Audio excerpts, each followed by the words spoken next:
Hello friends, welcome to ইয়ারিয়াম kitchen. তো সবার প্রথমেই জানাই আমার সাবস্ক্রাইবার আর ভিউয়ার্সদের থ্যাংক ইউ। আর আমার চ্যানেলে যারা নতুন এসেছো অবশ্যই আমার চ্যানেলটা তারা সাবস্ক্রাইব করে দাও আর বেল আইকনটা অবশ্যই প্রেস করে দেবে, যাতে আমার ভিডিওর নতুন নতুন নোটিফিকেশান তোমাদের ফোনে সবার প্রথমে পৌঁছে যায়। হ্যালো ফ্রেন্ডস, ওয়েলকাম টু ইয়ারিয়াম কিচেন। সবার প্রথমেই জানাই আমার সাবস্ক্রাইবার আর ভিউয়ার্সদের থ্যাংক ইউ। আর আমার চ্যানেলে যারা নতুন এসেছো অবশ্যই আমার চ্যানেলটা তারা সাবস্ক্রাইব করে নাও আর অল বাটনটা বেল আইকনটা অবশ্যই প্রেস করে দেবে, যাতে আমার নতুন নতুন ভিডিও নোটিফিকেশান তোমাদের ফোনে সবার প্রথমে পৌঁছে যায়। তো দেখো ফ্রেন্ডস, আজকে তোমাদের সামনে আমি আবার একটা নতুন রেসিপি নিয়ে চলে এসেছি। তো আজকে আমি নিয়ে চলে এসেছি বাটার নানের রেসিপি নিয়ে।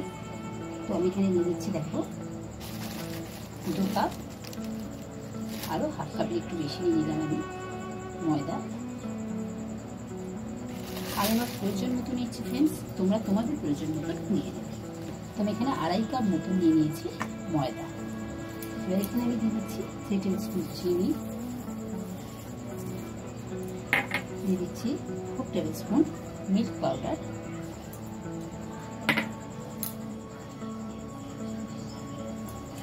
আর এখানে দিয়ে দেবো 1 টিস্পুন আর হাফ টিস্পুন মতন বেকিং পাউডার, আর বেকিং সোডা দিয়ে দিচ্ছি আমি এখানে হাফ টিস্পুন। এগুলো সব কিছু দিয়ে দেবো, দিয়ে ভালোভাবে, আর এর মধ্যে দিয়ে দেবো পরিমাণ মতন নুন। নুনটা দিয়ে দিলাম পরিমাণ মতো। এগুলো সব দিয়ে আমরা একটু ভালোভাবে মিশিয়ে নেব। দিয়ে দিচ্ছি এখানে 3 টেবিল স্পুন অয়েল,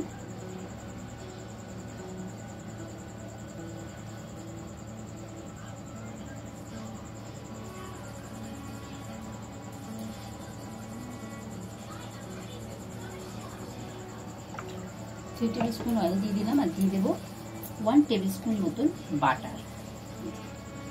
বাটারটাও দিয়ে দিলাম, দিয়ে এগুলোকে দিয়ে আমরা ভালোভাবে মিশিয়ে নেব।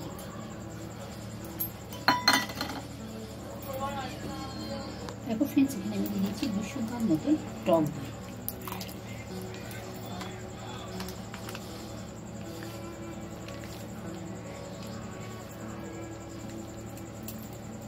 এটা দিয়েও আমরা ভালোভাবে একটু মিশিয়ে নেব প্রথমে। আর এটার মধ্যে এবার অল্প করে গরম জল দিয়ে আমরা ডোটা মেখে নেব।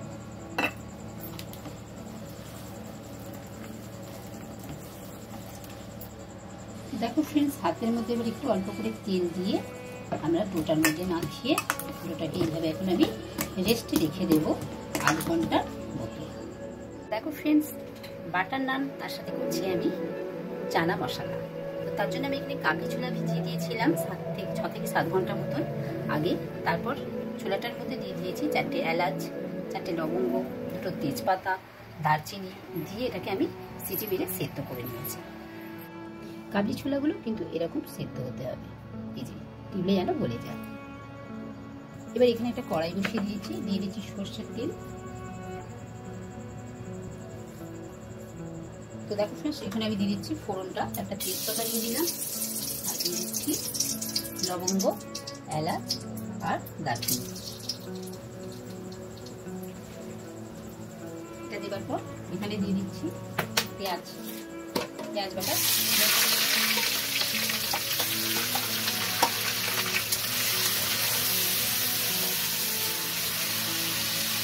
আমি এখানে 2টো মিডিয়াম সাইজের পেঁয়াজ নিয়ে নিয়েছি।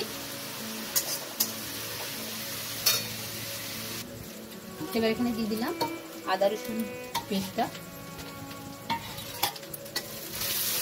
দিয়ে নাড়াচাড়া করে নেব।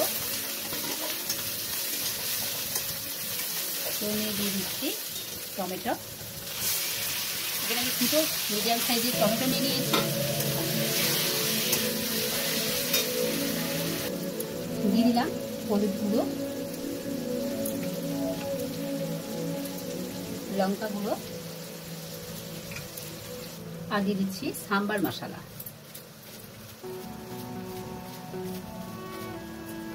দেখো ফ্রেন্ডস, তোমাদের কাছে সাম্বার মশলা না থাকলে তোমরা গরম মশলা ইউজ করতে পারো। তবে সাম্বার মশলা দিয়ে একবার বানিয়ে খেয়ে দেখবে ফ্রেন্ডস, খুব সুন্দর টেস্ট হয়। এখানে একটা ছোট্ট আলু, একটা আলু আমি কুচিয়ে নিয়েছি ছোট ছোট করে, এটা দিয়ে দিলাম। দিয়ে দিলাম নুনটা, নুন দিয়ে দিলাম, দিয়ে ভালোভাবে মিশিয়ে নেব।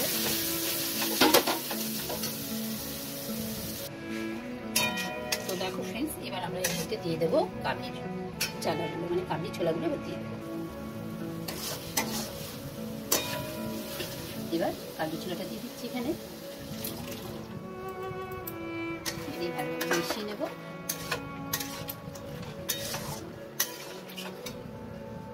দিয়ে দিচ্ছি ছোলা সিদ্ধ জলটা পরিমাণ মতন দিয়ে দিলাম, দিয়ে মিশিয়ে দেবো। দিয়ে এই সময় ফ্রেন্ডস আমরা নুনটা টেস্ট করে নেব। এবার একটা ঢাকা দিয়ে দেব।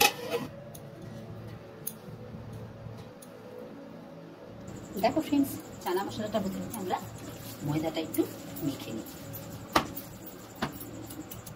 এবার লেচিগুলো আমরা কেটে নেব।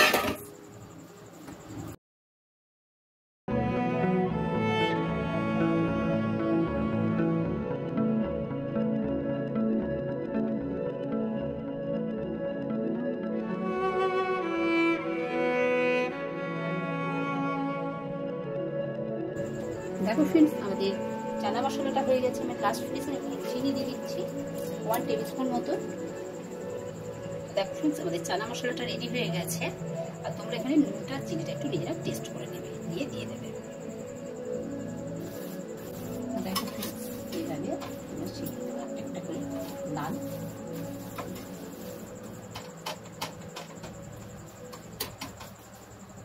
দেখো ফ্রেন্ডস, একটা নানা হয়ে গেছে।